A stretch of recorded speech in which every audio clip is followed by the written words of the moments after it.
Hey everyone, Joe here. Today I thought it'd be a great chance to get right down to the basics and show you a simple way of getting set up for vocal recording at home. Got a grunge band coming in tomorrow, we're going to be making a lot of noise, so I'm going to set up in advance the night before. I've put together 5 steps on how to get quickly set up for vocal recording at home, and then at the end of the video you can have a listen to how the whole setup sounds. Now we're talking home recording here, so it's likely a room doesn't sound exactly how a recording studio should sound. You can have reflections coming off the walls, you can have things like that. Maybe you've already got your home studio sounding good, but if not, I'm just going to go through the 2 most important things you need to do for setting up your room treatment for vocal recording. First thing you're going to want to do is get some sound dampening for behind you where the microphone is pointing. I've got some of these cheap foam corrugated panels. They're really cheap, you can just stick them up anywhere. It's not going to give you that perfect frequency response you might get from a more expensive rock wool panel or something, but if we're talking about home recording here on a budget, alternatively you can use blankets, you can hang them up. For example, I've got a nice cupboard here with a blanket suspended. You can use that as a budget option. And then the second thing we want to do is get some sound dampening behind the microphone, because where the vocal sound is projected, the sound waves are going to bounce off the wall behind. So you can use the same kind of thing as we've got here. For me personally, I've got some curtains. It's perfect positioning really on the other side of that wall, which has the same kind of effect. Also, if you're recording in your bedroom, you're going to have a bed, obviously, or you might be doing it in your living room where you've got a sofa. All these kind of soft furnishings help just deaden the sound. We're probably not going to be looking to find that perfect kind of hall reverberation or anything like that. This is in your home studio, so we're going to just go for as dead of a sound as possible for this. Now the second thing we're going to need is a mic stand, of course. Pretty straightforward. This is a cheap mic stand. It was about £10, $15. For your home studio, something like that would be fine. If you're looking at live sound, you're going to want something a bit more tough, but this would just do fine for vocal recording. So let's get this set up.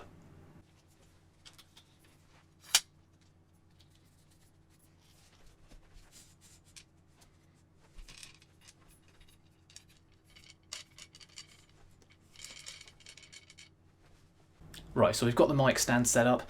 Make sure you don't over tighten any of the screws at this stage, because we're going to need to do a few adjustments depending on where the mic sits and where my mouth sits, etc. We don't need to worry too much about the positioning yet. And you can probably guess what the next stage is. A microphone. I'm going to be using an Audio-Technica 2035 for this session. Really nice condenser mic. It's not too expensive. I've had this for a long time. Great starter mic, nice bit of warmth to it. And I've got a cradle for it. Large diaphragm condensers like this normally need a cradle. Let's get this set up.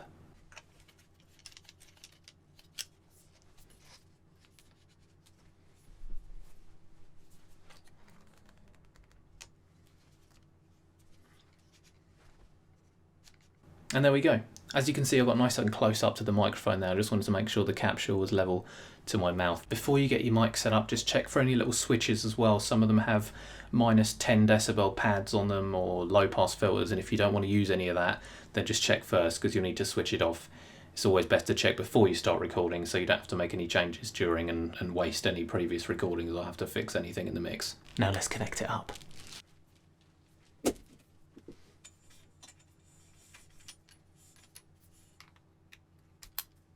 As you can see, I gave it 2 or 3 loose wraps around the mic stand before I connected it. It just means that you don't have any slack, you don't have any loose bits of cable to trip over or knock the positioning of the microphone. But just make sure that it does stay loose, because you don't want to be damaging any of the wires inside the cable. I've used a nice long high quality XLR cable that I've plugged directly into my audio interface over there. And the 5th thing we need, I think we're on the 5th thing, is a pop filter. You can see I've set the mic stand up quite straight.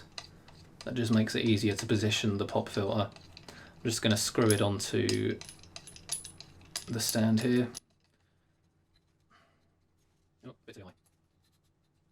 There we go. Now, it's super important to have one of these. You can pick one up for under a tenner. It's totally worth it. What it does is stop the sharp breaths, especially when you're using p sounds, from going into the microphone and spiking your audio recordings, because once they're recorded in onto the track, that's not really something you can get rid of. The way I like to position the pop filter, I like to get a good thumbs up and give it around that much distance between the pop filter and the front of the mic. I then advise the singer to go about the same amount of distance away from the pop filter. So this seems like quite a long way away. It's got to be a good 6 to 8 inches, but if you're recording too close to the microphone, you're going to get what's called the proximity effect, where the recording is going to sound very bassy. And again, that's not what you want for a professional sounding vocal recording. Unless you're doing, say, a podcast or spoken word, that might be to your advantage. But for this, we're recording singing vocals, so I'm going to give it some distance. Another thing is I find more often than not, singers in the studio will not get really close like this. And gradually, over the course of the session, they get closer and closer, and they'll start getting that proximity effect. So just by putting it a little bit further away than is perhaps standard, you can avoid that. And then the final piece of the puzzle that we're going to use is one of these. It's called a reflection filter. So do you remember what I was saying in the first step about getting some dampening material behind the microphone? If you're not recording in the ideal room, one of these is perfect. It's just a piece of foam curved round. You can attach it to the back of the microphone stand to get rid of those unwanted reflections. It's not going to be perfect, not going to be exactly the same as recording in a vocal booth, but it gets you a little bit closer to it. Now these can be a little bit pricey, sort of $30, $40. They can even range from up to about $200. I made this for myself though, just by getting a piece of foam and some paint grids and attaching it to a Stag microphone stand clip. It cost about £20. Worth it.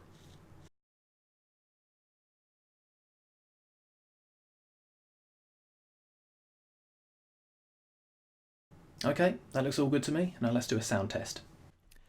And the rain it comes and washes away, all the pain goes numb as night turns to day, and the rain it comes and washes the fear from my soul.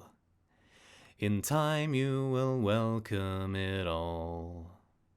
So they are the basics of getting set up for vocal recording in your home studio. If you have any other questions about vocal recording at home or questions about home recording in general, please feel free to leave them in the comments section below. And I'm going to be dropping more tips and tutorials on my blog at joecrowtheaudiopro.com and right here on YouTube. So feel free to subscribe, head on over to the website, and I'll see you next time.